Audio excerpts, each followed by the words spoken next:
All right, welcome to the third episode of Kurals, the series where we are learning Thirukkural together. Adi is here. Adi, say hello.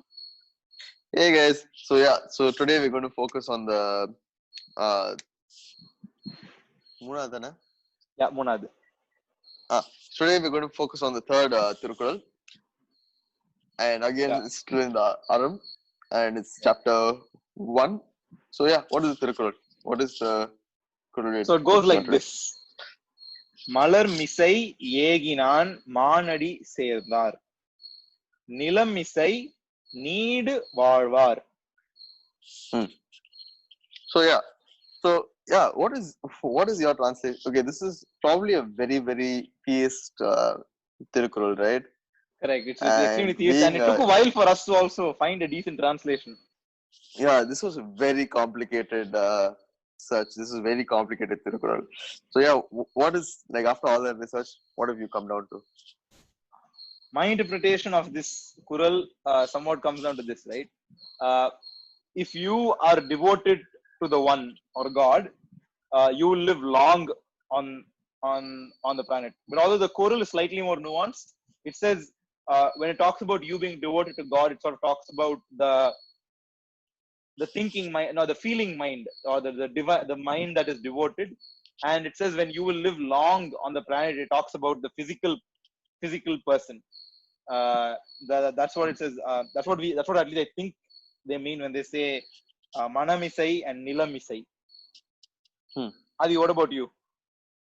So, okay, first I want to start with the G.U. Pope's translation explanation. So his G.U. Pope's explanation is: they who are united to the glorious feet of him, who occupies swiftly the flower of the mind, shall flourish in the highest worlds. So I think this Thirukkural has incredible nuance, and because of that, you can interpret this in many ways. Like G.U. Pope has said, he who occupies the flower of the mind. This is also a very interesting way where you can say Michelangelo's depiction of God, entity which is inside the human mind. So I think what he's trying to say is, this entity in your mind, if you're completely devoted to this entity in your mind, you will flourish in the highest world. So what is this highest world? I think it is this, how do I say it? Is your own thought, is your own thinking. And I think if you can completely surrender to your own mind, and you can completely surrender it to your own body, you will not only live longer, but that life will be more beautiful, and that itself is a more meaningful life. It's to not just survive on this plane, but to live on this plane. Very well said, Adi. That's beautiful. With those two interpretations, we've come to an end of episode 3.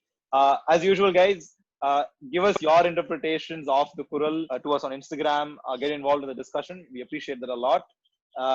Until then, see you next time. Nandri. Vanakkam.